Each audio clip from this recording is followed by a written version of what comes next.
Hello fanatics, welcome to another episode of True Crime. I was about to say Thursday, it might not be Thursday. I am doing a lot more for October because we are heading into Halloween.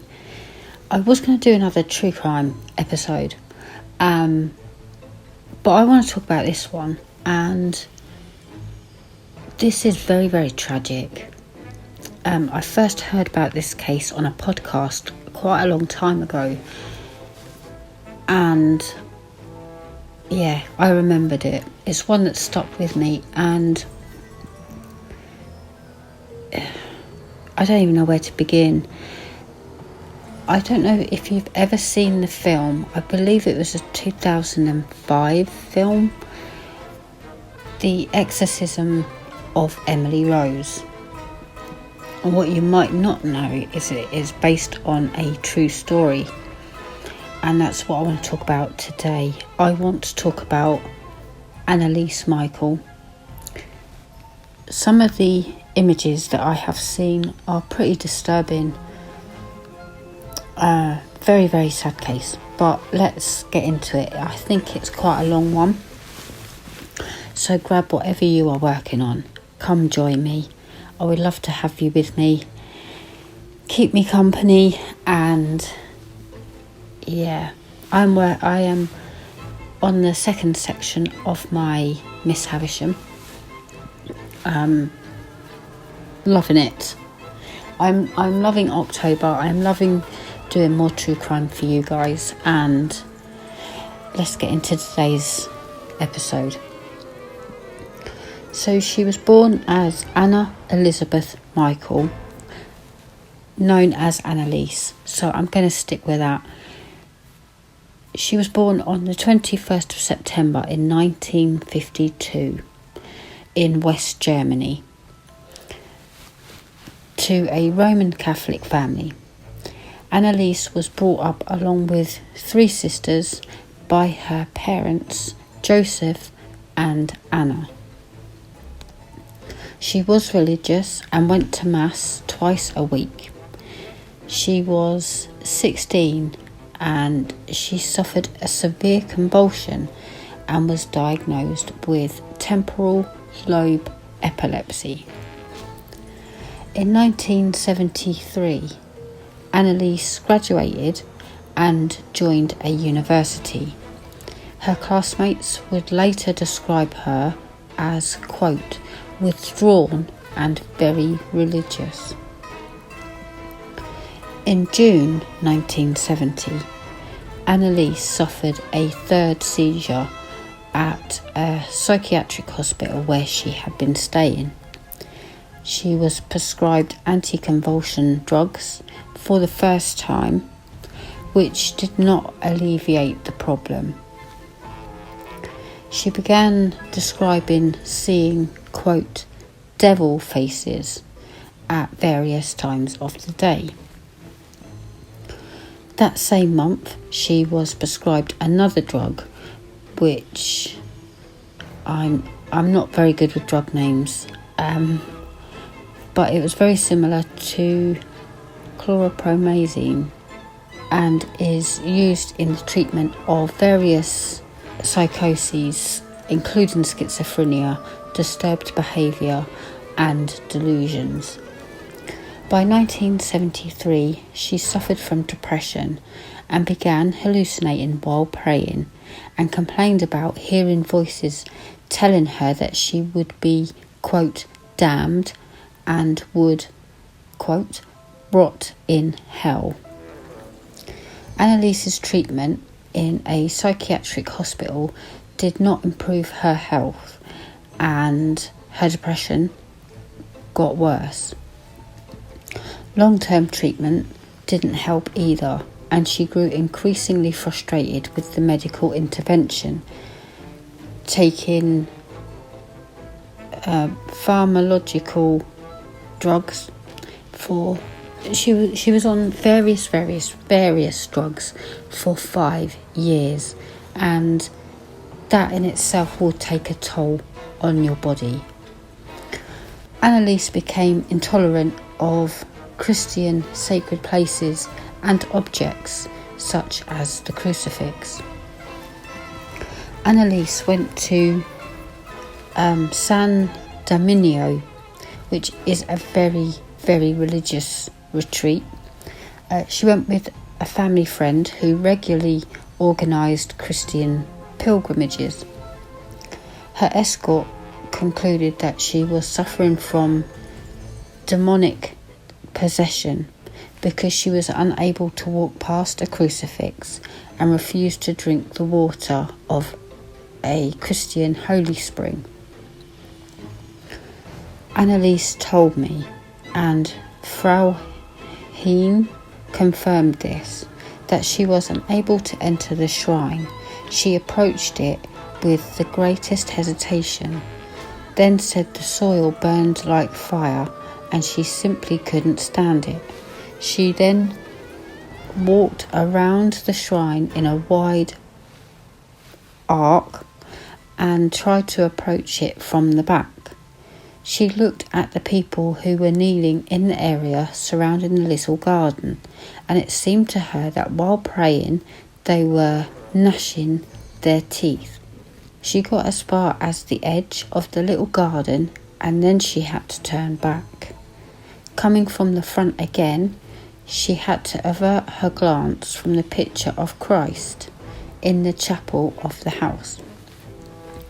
She made it several times to the garden, but could not get past it.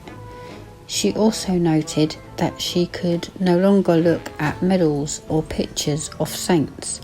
They sparkled so immensely that she could not stand it. That was said by Father Alt. Annalise and her family, as well as her community, became convinced and consulted several priests asking for an exorcism. The priests declined, recommended the continuation of medical treatment, and informed the family that the exorcisms required the bishop's permission. In the Catholic Church, official approval for an exorcism is given when the person strictly meets set criteria. Then they are considered to be suffering from possession and under demonic control. Intense dislike for religious objects and supernatural powers are some of the first indications. Annalise worsened physically and displayed aggression, self-injury. She drank her own urine and ate insects. In November 1973, Annalise started treatment with another anti-seizure drug and mood stabilizer. She was prescribed antipsychotic drugs during the course of the religious rites and took them frequently until some time before her death. Despite taking these neuroleptic medications, Annalise's symptoms worsened and she began to manifest growling, seeing demons and throwing things. However, because this is based in Germany, I can't always pronounce names and things, so I'm just going to go with Bishop Joseph. That's not to be confused with the dad, okay? This is a bishop. Okay, so Bishop Joseph approved the exorcism when ordering total secrecy. The priest, Ernst Out, whom they met on seeing her, declared that, quote, she didn't look like an epileptic. Now, there was an epileptic boy at my school. He looked like any other boy. So, what does an epileptic look like? She didn't look like an epileptic. And that he did not see her having seizures. Out believed she was suffering from demonic possession and urged the local bishop to allow an exorcism. In a letter to Out in 1975, Anneliese wrote, quote, "I am nothing. Everything about me is vanity. What should I do? I have to improve. You pray for me. I want to suffer for other people, but this is so cruel." In September of the same year, Bishop Joseph granted the priest Arnold Renz permission to exorcise according to the ritual of 1614, but again ordered total secrecy. Renz performed the first session on the 24th of September. Anneliese began talking increasingly about, quote, dying to atone for the wayward youth of the day and the apostate priests of the modern church. And she refused to eat towards the end. At this point, her parents stopped consulting doctors completely and relied solely on the exorcism rites. 67 exorcism sessions, 1 or 2 each week, lasting up to 4 hours, were performed over about 10 months in 1975 to 1976.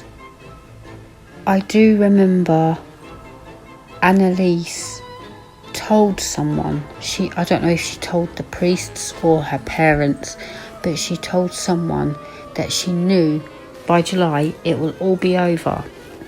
And that's what she kept saying. By July, this will all be over.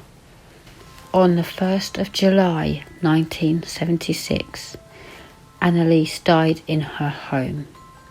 The autopsy report states that the cause of death as malnutrition and dehydration, resulting from nearly a year in a semi-starved state while the rites of the exorcism were performed.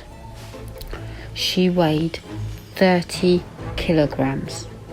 She suffered broken knees due to the continuous... She kept jumping, I think, on her knees, landing on her knees. She was unable to move without assistance, and she was reported to have contracted pneumonia. After an investigation, the state prosecutor maintained that Anneliese's death could have been prevented, even 1 week before she died. In 1976, the state charged Anneliese's parents and Alt and Renz, the 2 priests, with negligent homicide. The parents were defended by Eric. Their lawyers were sponsored by the church, and the state recommended that no involved parties be jailed.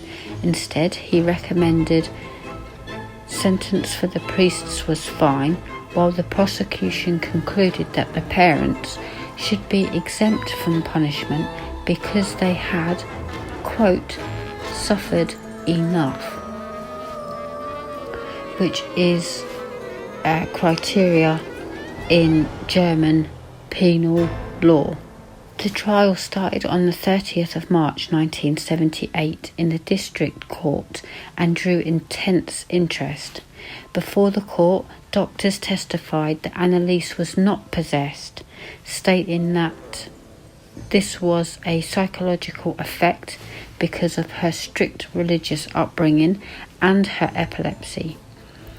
But the Dr. Richard, who was asked for medical help by Alt, allegedly told her during the exorcism that, quote, there is no injection against the devil, Anneliese. Eric said that the exorcism was legal and that the German constitution protected citizens in the unrestricted exercise of their religious beliefs.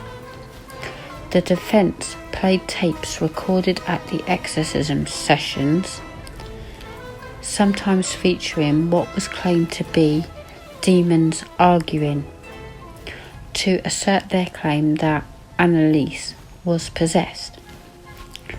Both priests said that the demons identified themselves as Lucifer, Cain, Judas, Legion, Hitler and Nero, among others.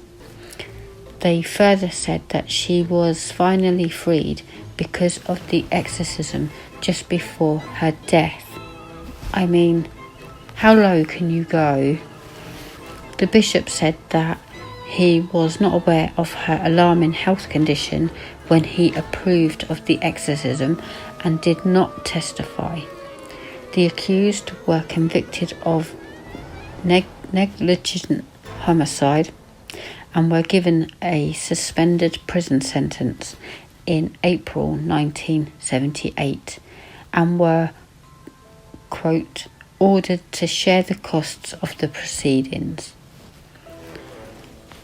The sentences have been described as stiffer than requested by the prosecutor, who had asked that the priests only be fined and that the parents be found guilty but not punished. The church, approving such an old-fashioned exorcism rite, drew public and media attention. So much for that secrecy. According to John M. Duffy, the case was a misidentification of mental illness. And it's easy to say now because far more attention is brought up with mental illness. It's still stigmatised more than it should be, but there is so much more awareness and so much more information now. And I remember in the podcast the guy was talking about this case, and the film, the original The Exorcist, had just come out, and he wondered if Anneliese had seen that and, kind of, I don't mean played up, she wasn't acting, do you know what I mean? But maybe that had something to do with it at that time. Okay, so Anneliese's gravestone, her grave became a place of pilgrimage. After the trial, the parents asked the authorities for permission to exhume the remains of their daughter. The official reason presented by the parents to authorities was that Anneliese had been buried in an undue hurry in a cheap coffin. Almost 2 years after the burial, on the 25th of February 1978, her remains were replaced in a new oak coffin lined with tin. Again, I think that is some kind of religious thing. I'm not 100% sure. The official reports state that the body bore the signs of consistent deterioration. The accused exorcists were discouraged from seeing the remains of Anneliese.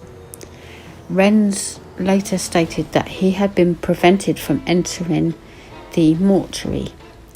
Her grave became and remains a pilgrimage site. The number of officially sanctioned exorcisms decreased in Germany due to this case, in spite of Pope Benedict's support for a wider use of it compared to Pope John Paul II, who in 1999 made the rules stricter, involving only rare cases. On the 6th of June 2013, a fire broke out in the house where Anneliese Michael lived. And although the local police said it was a case of arson, some locals believe it to be linked to the exorcism case. Annalise was just 23 years old, and that's what shocked me about this case. 23. It is a very tragic case, and I know we're going back in time with this, but yeah, it's just very, very tragic. You only have to Google Annalise Michael and horrific images come up, and it's just so heartbreaking. So I quickly put them up just to show. I mean, I've left Annalise up there, as I do with my true crime episodes. I like to put a picture there of who we're talking about. Really disturbing images. So I put a couple in just to show you the huge difference in the fit and healthy young girl that Annalise was to how she was when she passed, because her parents were watching that happen to their own child. Please do leave your comments down below. Have you heard of this case before? Very, very tragic case, and I thought it was a perfect time to talk about leading into Halloween. So thank you for joining me. Thank you for keeping me company. And yeah, I will be back with another case. Please do let me know if there is someone you would like me to talk about. I do have some more in the pipeline for October, so stay tuned. Some gruesome, some based on Halloween, and yeah, I shall see you in my next episode, guys. Stay safe out there. Bye.